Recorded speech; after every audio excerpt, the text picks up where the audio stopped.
뉴스 생로병사의 비밀 시작합니다. 뉴스빙아 김민아 시사평론가, 뉴스화산 김수민 시사평론가, 어서 오세요. 네, 반갑습니다. 안녕하세요. 화산이 준비하셨죠? 네, 지난 재보궐선거 참패 이후 민주당이 부동산 정책을 둘러싸고 혼선, 갈등이 있습니다. 네. 네, 이 뉴스를 좀 준비를 해왔는데요.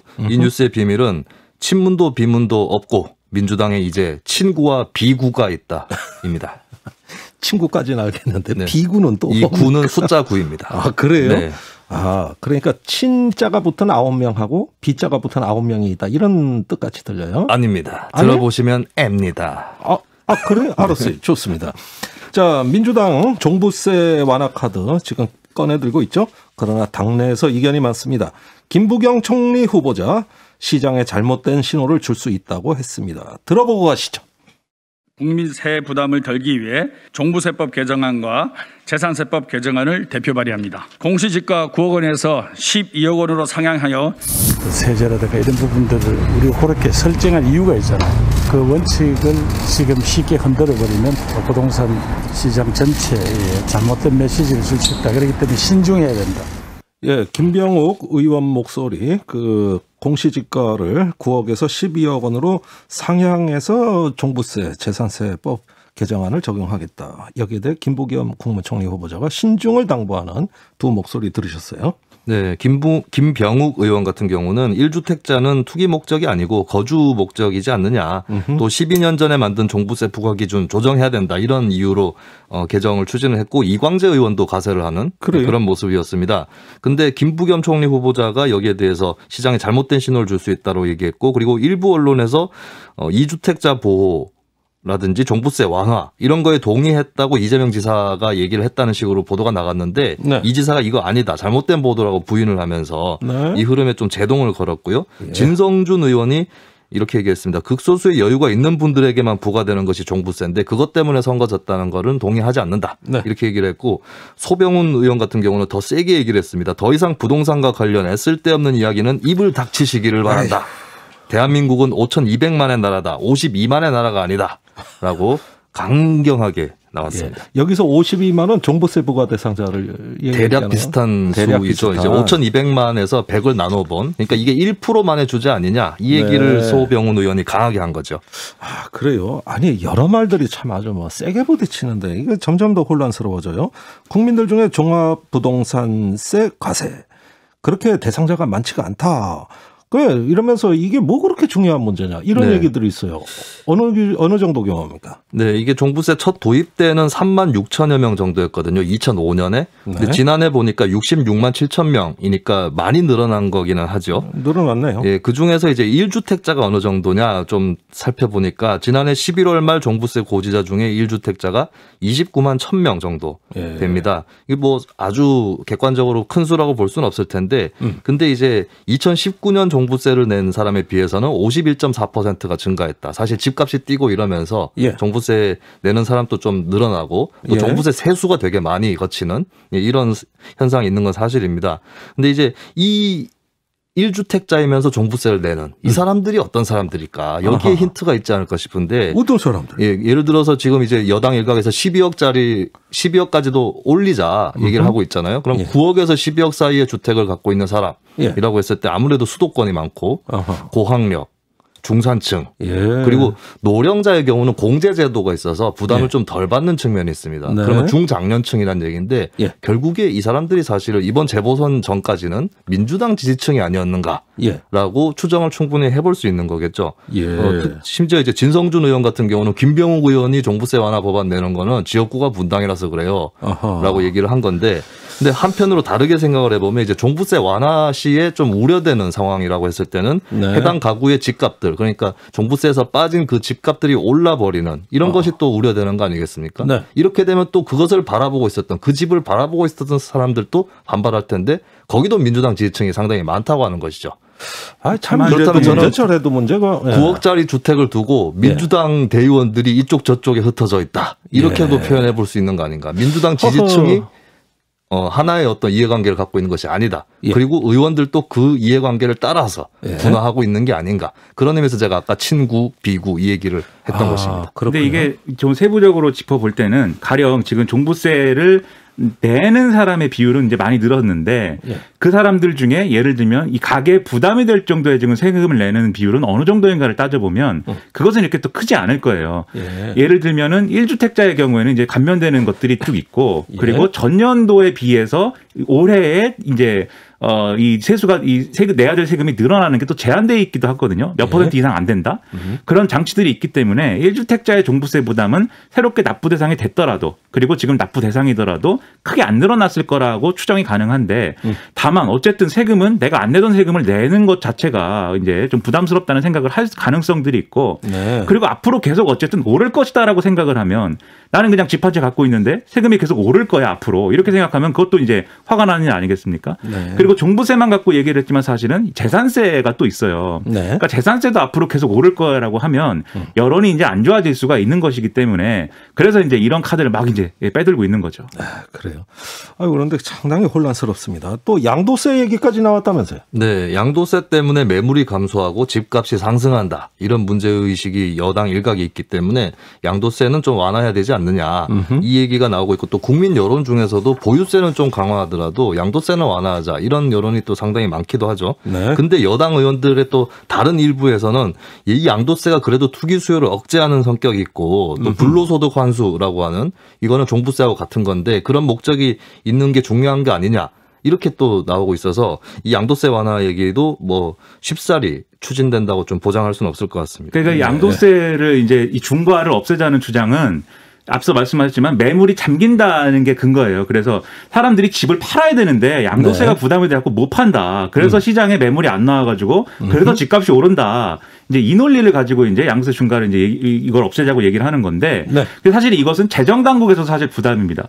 왜냐하면 집값이 오른 거에 대한 시세 차익에 대해서 사실은 과세를 하는 그러한 이제 시스템이다라고 봐야 되는 거거든요. 네. 양도세 중과의 경우에는. 예. 근데 이걸 만약에 완화하거나 없앤다고 하면 이 시세 차익에 대해서는 그냥 눈 뜨고 봐야 되는 이걸 용인해야 되는 그런 이제 재정 당국의 어려움이 또 있어요. 예. 그래서 정부 입장에서는 이걸 또 쉽게 납득할 수가 없기 때문에 지금 화사님 말씀하신 대로 실제로 이게 양도세 중과 완화될 것이냐 장담할 수 없는 문제입니다. 장담할 수 없다. 야, 그러면 이런 얘기가 도대체 왜 나오는 거냐? 참 여러 가지 배경이 궁금해지는데 대출 규제 완화 얘기도 나오고 있죠? 네, 지금 오히려 이 세제보다는 대출 규제 완화 얘기가 더 급물살을 타고 있습니다. 일단은 민주당에서도 특위를 꾸려서 계속 전문가들을 부르고 정책을 논의를 할 전망이고 청년이나 신혼부부에게 공급해야 된다. 이거 때문에 얘기를 하는 건데 사실 이제 대출 규제했을 때는 어떤 효과가 있을지 또 함부로 장담할 수 없는 부분들이 있고 네. 또 한편에서는 뭐 추가로 시장에 뛰어드는 행위자가 늘어나기 때문에 추가 상승을 일으킬 리스크가 있다. 그리고 예전에 집값이 많이 올랐기 때문에 그러면 그만큼 이제 부채 비율도 더 커지는 거 아니냐 이런 걱정들이 또 있는데 근데 중요한 것은 이제 이런 찬반을 떠나서 사실은 이 대출 규제야말로 현 정부가 초창기부터 지향해 왔었던 부동산 정책이거든요. 네. 근데 이거를 거꾸로 이제 뒤집는다라고 했을 때 국민들이 이걸 어떻게 바라볼지 네, 그리고 거기에 대한 설명은 또 앞으로 어떻게 해야 될지 이런 부분들 좀 고민해야 될 것 같습니다. 예, 빨리 좀 가닥을 잡았으면 좋겠습니다. 잠시 후 돌아오겠습니다.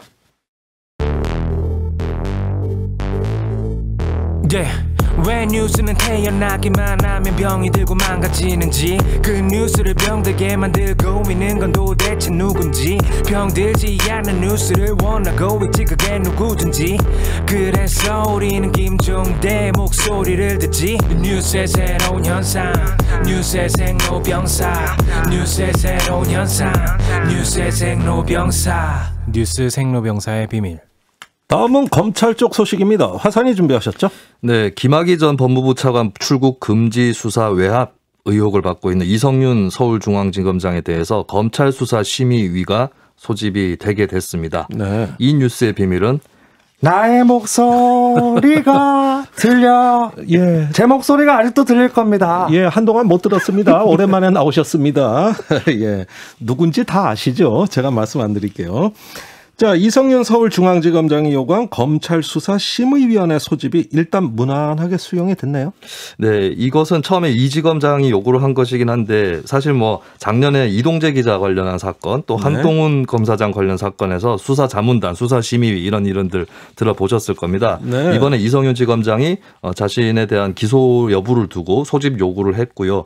사실 노림수는 검찰총장 후보 추천 과정에서 이 기소를 지연시킬 수도 있다라고 하는 그런 쪽으로 관측 관측들이 모아졌는데 지연 전략이다. 네, 지연 전략이다. 근데 이제 그 수원고검이나 오인서 고검장의 전략도 좀 특이할 만합니다. 왜냐하면 이 지검장이 소집 요청을 한 다음에 그 직후 직접 이 수원고검이 요청을 했어요. 이런 경우는 검사들이 스스로 요청한 거기 때문에 절차가 굉장히 단축이 됩니다. 예. 그러면은 지연이 안 되는 그런 효과가 또 일어날 수 있는 것이죠. 이런 수가 또 있었군요. 네. 그러니까 검찰총장 후보 추천이 전에 이성윤 지검장이 기소가 되면 검찰총장 후보자에서 탈락하는 것이기 때문에 예. 이성윤 지검장의 의도는 이 검찰총장 후보 추천이까지 기소가 안 되도록 하는데 목표가 있는 것이고 예. 이 검찰의 수사팀의 목표는 그 전에 어떻게든 기소를 하고 싶다는 거 아니냐. 언론이 이렇게 해석을 하고 있는 겁니다. 알겠습니다. 자, 검찰총장 인상 과정에서 이 수사심의회가 과연 어떤 영향을 미칠 거냐. 검찰총장 추천에 영향 주는 겁니까? 일단 심의위원회는 보통은 소집 결정 뒤에 2, 3주가 지나서 열렸는데요. 이번에는 검찰 측에서 요청을 하기도 했고 또 후보 추천 일정이 있기 때문에 좀 빨리 소집될 거다 이런 전망이 우세합니다. 만약에 이 수사심의위원회에서 기소 결정을 내려버린다. 그럼 검찰 입장에서도 기소하기로 했기 때문에 기소는 진행이 되는 거고 이성윤 지검장은 타격을 받는 그리고 거기에다가 여론에도 영향을 주는 그런 결과가 일어날 수 있고요. 거꾸로 불기소라든지 수사 중단 결정이 내려지면 근데 사실 이런 경우도 윤석열 총장 체제에 있을 때 이제 이재용 부회장이라든지 한동훈 검사장 관련 사례에서 수사심의 결정을 안 받아들였단 말입니다. 검찰이. 네. 그렇다면 좀 지연될 수는 있어도 기소는 그대로 그렇게 갈 수가 있는 그런 상황인 거고 그리고 사실 이성윤 지검장 본인이 한동훈 검사장 관련 사안에서 수사심의위에 수사 중단 권고를 거부한 적이 있습니다. 네. 근데 본인이 그러면 어떻게 될 거냐. 이것도 또 관심사가 되는 근데 것이죠. 이게 한 가지 포인트를 더 짚자면 언론이 어떻게 보고 있는 거냐면 만약에 검찰총장 후보 추천위에 이성윤 지검장이 기소가 안 된 상태로 여기서 추천하는 후보군에 들어갔다. 그래서 검찰총장 후보 중에 한 명이 됐다. 그럴 경우에 검찰이 과연 이성윤 지검장을 기소할 수 있겠느냐. 또 이것은 대통령 인사권에 대한 항명 뭐 이렇게 되는 거 아니냐. 이런 전망을 또 하고 있는 거죠. 아이고 또 한동안 잠잠해 보였던 검찰 또 아주 벌집이 될 것 같아요. 자, 검찰총장 후보 추천 어떻게 진행되고 있습니까? 네, 일단은 추천 일정이 좀 발을 뗐습니다. 검찰총장 후보자 추천을 받은 뒤에 이제 한 달여 만에 회의가 확정이 됐고 사실 이 같은 일정이 또 이성윤 지검장의 수사심의 요청하고 또 맞물린 측면이 있는 것이죠. 근데 어쨌든 이성윤 지검장이 후보군에서 좀 흔들리면서 유력 후보로는 김오수 전 법무부 차관 그리고 양부남 전 부산고검장 이렇게 부상을 하고 있습니다. 공교롭게도 두 사람이 다 검찰 특수통 출신이거든요. 결국에는 특수통입니다. 이렇게 되면 또 그분의 또 후배시군요. 사실 윤석열 총장 체제 때 이제 특수통이 너무 잘 나가는 거 아니냐 이런 얘기들이 있었는데 돌고 돌아서 다시 특수통으로 갈 수 있다. 이런 이게 얘기죠. 또 재밌는 포인트가 하나가 있습니다. 뭐냐면 결국 그러면 이 상황이라는 게 이성윤 지검장이 이 수사심의 개최를 요구한 다음에 검찰총장 후보 추천 일정이 그 다음에 잡혔거든요. 바로. 그러니까 이게 하나의 사건이냐 아니면 분리된 사건이냐를 놓고 또 해석이 달라지는데 무슨 얘기냐면 정권이 이성윤 지검장을 검찰총장으로 만들기 위해서 검찰총장 후보 추천위를 이 수사심의 요구 다음으로 바로 잡은 거냐. 그런 거 아니냐. 이런 해석이 있는 반면 이게 이성윤 지검장이 기소가 될 위기에 처하니까 다른 후보군이 이제 부상이 되면서 이성윤 지검장이 자기가 살아남기 위해서 독자 행동을 한 것이냐. 이런 두 가지 해석이 지금 엇갈리고 있는데 과연 두 해석 중에 어느 것이 맞는 것이냐 곧 확인할 수 있게 됩니다. 상당히 손에 또 땀을 쥐고 흥미진진합니다. 아이고 아무래도 이 생로병사에서 계속 다뤄야 될 것 같은데요. 뭐 결국 임명권자인 문재인 대통령이 제일 머리 아프시겠어요. 네, 그럴 것 같기도 하고 또 윤석열 전 총장은 이 지검장 한번 수고해 이렇게 얘기할 수도 있을 것 같습니다. 알겠습니다. 아이고 혼란스럽습니다. 앞으로 지켜보죠. 예고해드린 대로 기후 정상회의 뉴스 달아봐야 되겠는데 빙하가 준비하셨죠? 그렇습니다. 이 기후 정상회의 뉴스의 비밀 더욱더 격렬하게 가만히 있고 싶다입니까? 네. 아니 가만히 있으면 차분하게 있는 거지 어떻게 격렬하게 가만히 있어요? 그러게 말입니다. 이런 유행어가 또 있습니다. 더욱더 격렬하게 가만히 있고 싶다. 네. 근데 이제 문재인 대통령이 미국 주재로 열린 기후 정상회의에 비대면으로 참석해서 연설을 했는데 평가가 객관적으로 별로 좋지 않습니다. 그래서 이거 앞으로 어떻게 되는 건지 여러모로 한번 지켜봐야 되겠죠. 왜 평가가 별로 좋지 않을까 살펴봐야겠네요. 그럼 연설 내용부터 소개해 주세요. 약 5분간 이 연설을 통해서 한 말은 이런 얘기였습니다. 탄소 중립 실현을 위해서 한국이 2030년 국가 온실가스 감축 목표 줄여서 영어 약자로 NDC라고 하는데 네. 이거를 추가 상향해서 올해 안에 유예를 제출하겠다 이거였고요. 그다음에 신규 해외 석탄 화력 발전소에 대한 공적 금융 지원을 전면 중단할 것이다. 이렇게 얘기를 했습니다. 그러면서 어쨌든 이 기후변화 정상회의 자체는 이제 바이든 행정부가 이제 좀 불러 모은 거니까 바이든 행정부에 대해서 치하의 말을 했는데요. 파리협정 재가입이라든가 또 이렇게 글로벌 리더십 형성 이런 역할을 하는 거에 대해서 경의를 표한다. 이렇게 또 발언을 했습니다. 자, 이 내용만 보면은 일단 좋은 말 같은데 뭐가 문제일까 궁금해지네요. 이미 이제 오늘 아침 신문에 여러 가지 문제들이 쭉 지적이 됐는데요. 네. 시민단체들도 이제 입장을 내고 있습니다. 그래서 오늘 300여 개 시민단체가 참여한 기후위기 비상행동이 문재인 대통령 연설 내용을 그야말로 이제 맹비난했는데요. 맹비난. 그렇죠. 지금 한국 정부가 방금 말씀드린 NDC 2030년 국가 온실가스 감축 목표를 총 5억 3,600만 톤으로 계속해서 유지를 해왔는데 네. 추가 상향이다 이렇게 얘기하는 것은 맞지 않다. 이게 이제 비판의 핵심입니다. 추가가 아니라는 얘기입니까? 추가도 아니고 상향일지 않을지도 모른다라는 얘기인데 무슨 얘기냐면 추가라고 하면은 이전에 뭔가 상향된 게 있어야 그래야 지금 추가 상향이다 이렇게 얘기할 수 있는 거 아니겠습니까? 추가 상향을 할 상향된 적이 없군요. 그렇죠. 상향된 적이 없다 1차적으로. 네. 그리고 상향 목표를 그러면 지금까지는 뭐 안 됐다 하더라도 앞으로 상향할 것이다라고 하면 그 목표가 뭐다라고 얘기를 해야 되는데 그건 추후에 결정해서 유엔에 제출하겠다라고 얘기하지 않았습니까? 네. 그러니까 사실 상향이 될 거라는 뭐 그 보증도 없다. 즉 추가도 아니고 상향도 어찌 될지 모른다. 이게 시민단체 비판이고요. 네. 그다음에 해외 석탄 발전소에 대한 이제 부분에 있어서도 이미 해외에 석탄 발전소 인도네시아 뭐 베트남 이런 데에 이미 공적 금융기관들이 투자를 하고 있다. 근데 이거는 그대로 유지를 하는 건데 나중에 있을지 없을지 모를 투자를 안 하겠다고 지금 얘기하는 게 과연 이제 의미가 있는가? 이런 비판을 이제 하고 있는 그런 상황인데요. 그러니까 현재 해외 석탄 발전소에 지원하는 거에 대해 어떻게 할 건지 이 부분은 건너뛰어버리고 이야기를 한 것이다. 그렇죠. 그러니까 사실 별 의미 없는 연설 내용 아니냐 그렇게 따지면 앞으로 뭘 하겠다는 거에 대해서는 네. 그래서 이 시민단체들은 그린워싱이라는 표현까지 쓰면서 실제로는 이게 내용이 그린이라고 볼 수가 없는데 그린인 척하는 게 아니냐 이런 지적을 하고 있고요. 그리고 이들뿐만이 아니고 청소년 기후행동, 이 청소년들이 이 주축이 되어 있는 이 시민단체도 있거든요. 네. 여기도 구체적인 이제 제안을 하고 있습니다. 이 문재인 대통령의 연설을 비판하면서 예를 들면 2017년 온실가스 배출량 7억 톤 대비 70% 이상 감축하겠다고 선언을 한다든지 그리고 기존의 해외 석탄 산업 투자를 철회한다든지 또 2030년까지 석탄 발전소 모두 중단하고 에너지 전환을 하겠다든지 이런 것들이 담겼어야 됐다. 이런 대안까지도 지금 얘기를 하고 있기 때문에 상당히 이제 비판이 거세게 지금 나오고 있는 상황인 거죠. 아, 그래요. 어째 말만 있고 구체성이 떨어진다는 비판인데. 네, 그리고 이 온실가스 감축률 얘기 나온 것에 대해서 좀 부연을 하자면 이 박근혜 정부 때 논란이 됐던 게 2015년 파리 기후변화 회의에서 박근혜 당시 대통령이 30% 온실가스 감축을 얘기했거든요. 네. 언뜻 들으면 굉장히 파격적인 감축량이었어요. 근데 뭐가 문제였냐면 특정 연도를 기준으로 해서 그때까지 30%를 줄이겠다 이게 아니라 그냥 그대로 놔두면 그 연도에 미래의 그 연도에 배출 전망치가 어느 정도 나오는데 거기에 비해서 30% 줄인다라고 하는 거였거든요. 배출 전망치를 부풀려서 잡으면은 감축률도 높아질 수밖에 없는 거죠. 근데 문재인 정부가 한 것은 무엇이냐? 배출 전망치가 아니라 2017년 대비라고 하는 새로운 기준을 잡은 거예요. 분모를 바꾼 겁니다. 문제는 그러면 분자는 얼마인데 했을 때 드러난 것이 없는. 기준은 바꿨는데 구체적인 수치는 안 나오는 이 상황이 된 거죠. 그래서 이 기준을 바꾼 것에 대해서 이제 1차 상향이라고 사실 표현을 한 거예요. 문재인 대통령 연설에는. 근데 지금 화사님 말씀하셨듯이 기준을 바꾼 게 왜 그러면 상향이었냐에 대한 답도 사실 없는 거죠. 이건 뭔지 말을 빙빙 돌리고 이거 언어의 유희 아니냐 이런 생각이 좀 들어요. 자, 다른 나라 정상들 어떤 약속했습니까? 이게 사실 기후변화 대응이라는 게 우리만 노력한다고 사실 달성할 수 있는 일은 아니기 때문에 다른 나라들이 뭘 약속하고 있느냐를 또 같이 보는 게 중요하죠. 그래서 이제 보면 조 바이든 미국 대통령의 경우에는 온실가스 배출을 2030년까지 2005년 대비 52% 수준까지 낮추겠다 이렇게 밝혔는데 이게 오바마 전 대통령이 2015년 파리 기후변화 협약에서 목표로 제시했던 것의 2배 수준이다라고들 언론은 평가를 하고 있습니다. 이런 건 상향 조정이네요. 목표의 상향 조정. 그렇죠. 그리고 이제 수치가 어쨌든 간에 구체적으로 나오지 않습니까? 네. 그리고 2030년까지 유럽연합의 경우에는 2030년까지 1990년 대비 온실가스 배출 55%로 줄이겠다. 이렇게 목표를 제시를 했고 일본의 경우에는 마찬가지로 2013년 대비 46% 줄이겠다.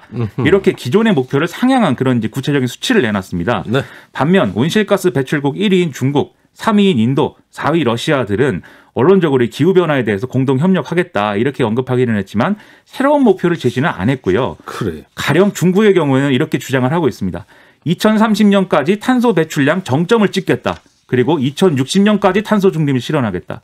다른 나라들이 2030년까지 탄소 중립을 실현하는 그 방안에 대해서 얘기를 하고 있는데 이건 거꾸로 탄소 배출 늘리겠다는 얘기 같이 들려요. 그렇죠. 2030년까지는 우리는 탄소 배출을 최선을 다해서 한번 해보겠다. 그리고 줄이는 거는 그 다음에 한다. 이런 거거든요. 한 번 천장을 찍어야 내려올 수 있다. 예. 그렇죠. 기다려달라 이 얘기인가요? 근데 이게 중국의 논리가 이런 식입니다. 사실 지금까지 이 지구 환경, 지구 온난화 그리고 기후 변화가 여기까지 온 것은 선진국들의 책임이다. 탄소 배출 다 해가면서 자기들은 개발 다 해놓고 이제 와서 이 후발주자들에게는 탄소 배출을 억제한다는 이유로 개발을 못하게 하면 우린 그건 불공정하다고 생각한다. 사다리 걷어차기 아니냐. 이런 논리로 지금 접근하고 있는 거거든요. 네. 그런데 이게 중국의 입장이 이렇다라는 것에 대해서 사실 이것을 우리 입장하고 좀 대비해 보면 방금 말씀드린 기준으로 보면 뭔가 구체적 목표를 그래도 이 제시하고 있는 미국, 유럽연합, 일본 이게 하나의 그룹인 것이고 뭔가 애매한 목표 또는 사실상 탄소 중립에 별 관심이 없다. 이런 입장을 밝힌 중국, 러시아, 인도 이렇게 두 번째 그룹이 있는 건데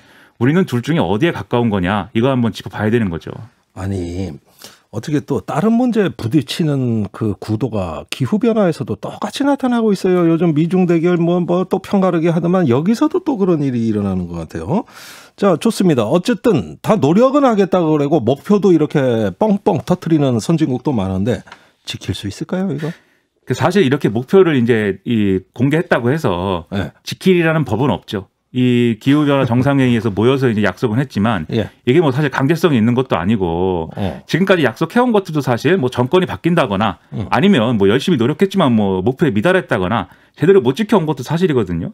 그러다 보니까 젊은 세대들은 여기에 대해서 못 믿겠다는 분위기가 실제로 있습니다. 예를 들면 유명한 환경운동가 그레타 툰베리라고 있지 않습니까?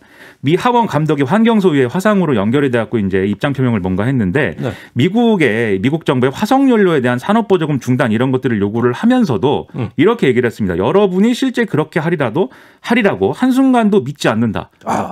그러니까 이게 툰베리가 항상 이렇게 어떤 그 굉장히 상대방의 어떤 전곡을 찌르는 이런 어떤 언어를 잘 구사하더라고. 그렇죠. 지금까지 이번에도 보니까 아주 꽉 찔러버리는. 언어뿐만 아니라 레이저를 쏘기도 했었죠. 트럼프 대통령한테. 그렇죠. 지금까지 이 강대국들이 그리고 이제 뭔가 모여가지고 기후변화를 위해서 뭔가 하자고 한 그런 모든 결과물들이 이 젊은 세대가 보기에는 전혀 이것은 여러 아까 이제 김종대 전 의원이 말씀하신 것처럼 여러 말장난들, 말의 성찬, 말의 유의들이었을 뿐이지 실제로 된 건 없다는 거를 이제 느끼고 하는 말인 거죠. 그래요. 그리고 아까 말씀하셨지만 이번 회의에서 또 미중 간 갈등 구조가 좀 드러난 부분도 있습니다. 예를 들면 트럼프 행정부 때 미국이 그때는 기후변화를 완전히 부정하고 이 중국 책임론 이런 걸 제기하면서 파리협약 탈퇴한다 그러고 뭐 이러지 않았습니까? 그렇죠. 그러면서 사실 탈퇴했어요. 그렇죠. 그러면서 이 기후변화 의제에 대해서는 중국이 또 주도권을 잡으려는 노력을 했거든요. 그러니까 사실은 구체적인 목표를 막 얘기하거나 실제 노력은 하지 않지만 기후변화를 주도하겠다라는 데 전면에 나서긴 하겠다라는 게 지금 중국의 입장이었는데 다시 미국이 돌아오지 않았습니까? 그래서 사실 이 구역에서의 미중 갈등이 또 벌어질 수 있는 가능성이 생긴 거죠. 그래서 굉장히 자극적으로 항상 기사를 쓰는 중국의 관영 매체의 자매 매체인 글로벌 타임스의 경우에는 기후변화 등과 관련돼서 다자주의의 중요성을 중국은 강조하면서도 미국의 국익만 앞세운 패권주의나 강압에 대해서는 단호히 거부해야 된다. 이렇게 목소리를 내고 있어요. 그러니까 이게 전운이 감돈단 말이에요. 이 문제로도 이게. 그렇죠. 중국의 시각은 뭐냐면 기후변화를 핑계로 해서 예를 들면 중국이 기후변화를 노력을 하지 않고 있으니 관세를 이제 부과를 추가로 한다든지 또는 중국 상품의 가격을 높게 매긴다든지 이렇게 해서 그런 이제 어떤 무역 경쟁의 구실로 활용하는 거 아니냐. 그래서 대중정선을 더 넓히는데 기후변화가 활용되는 거 아니냐. 이런 얘기를 지금 하고 있는 거거든요. 과연 미국의 전략이 여기서 완전히 자유로운가? 그건 또 아니라는 거죠. 그래요. 방금 빙하님께서 이 약속이 앞으로 어떻게 쓰여질지 이런 부분들을 짚어주셨는데 저는 또 한편으로 이 약속 자체가 문제가 있다는 지적을 좀 하고 싶습니다. 어제 기후정상회의 자체가 문제가 있다. 예. 뭐냐면 예를 들면 지금 남미 쪽에서 굉장히 큰 불안과 불만이 있는 게 예. 남미 쪽 주장은 이거예요. 전체 온실가스 총량 중에 남미가 배출하는 거 0.6%밖에 안 된다. 예. 소위 얘기하는 북반부, 유럽, 미국, 중국 이쪽에서 다 배출하면서 예. 우리가 기후 난민이 되고 고생을 하고 있다. 이거는 다 같이 책임지고 다 같이 약속하는 식으로는 안 된다. 한마디로 이제 콜롬비아 대통령 같은 경우는 기후랑 채무를 교환시켜야 된다. 예. 니네가 이거 빚이라고 생각하고 갚아라. 예. 이렇게까지 얘기를 했거든요. 이런 요구 있는 것 같은데. 네. 사실이죠. 예. 어느 쪽이 더 많이 배출했고 어느 쪽이 책임을 더 져야 되느냐. 예. 거기에 대한 얘기인데 사실은 이제 이걸 다 덮고 우리 모두 노력합시다. 우리 모두 책임집시다. 이렇게 우리 모두 착하게 삽시다. 네. 네. 이런 거 아니겠어요? 그런 한계도 기후정상회의에 분명히 있다라고 하는 것이죠. 아니 한계는 알겠어요. 그러지만은 이렇게 다자 테이블이 마련된 것만 해도 얼마입니까? 이게 얼마만이에요? 그렇죠. 사실 네? 착하게 살자 이렇게 얘기를 각자 했지만 예. 다들 이제 어깨에 하나씩 문신들이 있으면서 예. 앞으로 착하게 살자 이렇게 한 건데 예. 사실 또 착하게 살자고 하는 것도 그 자체로 또 중요하고 필요한 일이 있습니다. 그래서 바이든 대통령이 이렇게 얘기했어요. 오는 11월에 영국 글래스고에서 열리는 유엔 기후변화 협약 총회까지 각국의 조치들이 세계의 기후변화 대처 성공을 준비하게 되는 그런 계기가 될 거다. 네. 이렇게 얘기를 했는데 결국 계속 이 어쨌든 각자의 계산이 있고 각자의 어떤 불순한 의도가 끼어들 여지가 분명히 있지만 네. 어쨌든 기후변화에 세계가 뭔가 글로벌 리더십을 통해서 대응한다라는 그 목표를 가지고 어쨌든 굴러가는 그 일정들은 계속 있다는 겁니다. 그럼 그 과정에서 조금이라도 뭔가 관철되는 게 역사의 진보이기 때문에 예. 이걸 또 하는 것도 중요한 건데 그러면 우리가 그러면 그러한 기후변화 대응에 필요한 글로벌 리더십을 형성하는 데 있어서 예. 지금 어떤 역할을 하고 있는가 앞으로 어떤 역할을 해야 되는가 한번 되짚어 봐야 된다는 것이죠. 지금처럼 격렬히 더 아무것도 안 하고 싶다라는 이런 자세로는 오히려 방관자로서 예. 이 세계 각국에 평가될 수 있다. 네, 뭔가 우리의 자존심과 여러 평판을 위해서도 좀 더 적극적인 노력이 필요한 때입니다. 예, 일단은 기후 악당 국가라는 오명부터 좀 씻어버렸으면 좋겠어요. 세계의 논초리가 따갑습니다. 이 문제는 노력이 필요하다. 이렇게 정리하겠습니다. 뉴스 생로병사의 비밀 여기까지입니다. 두 분 수고 많았어요. 고맙습니다.